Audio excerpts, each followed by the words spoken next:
The sign reads, "Come by chance," a short commentary on how the original settlers arrived in this part of Placentia Bay a few centuries ago.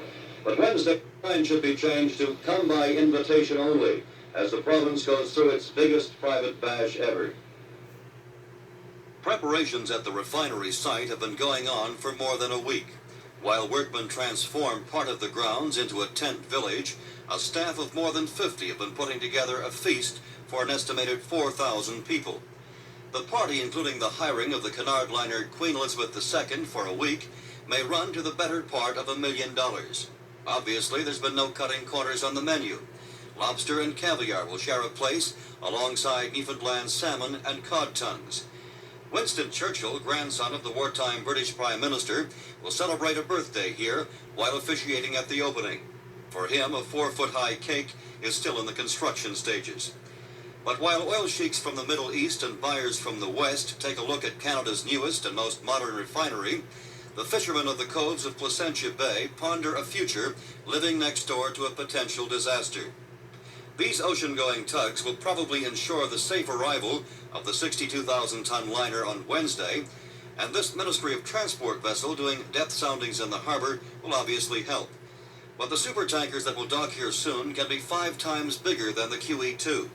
And the thought of a tanker several football fields long suddenly appearing out of the fog is more than most inshore fishermen care to think about.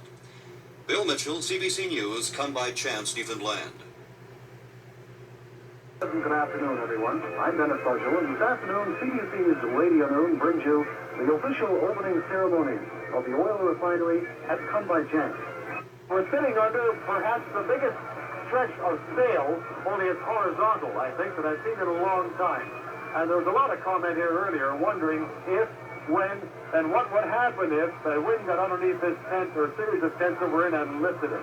The tent's flapping away like a sail.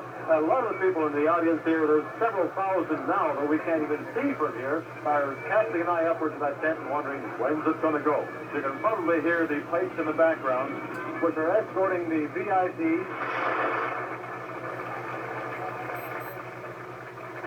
I would venture to say it isn't all by chance that we are here. It is, I would say, I have some shrewd suspicion that it is the sound judgment and foresight of Mr. John Shaheen that brings us here today.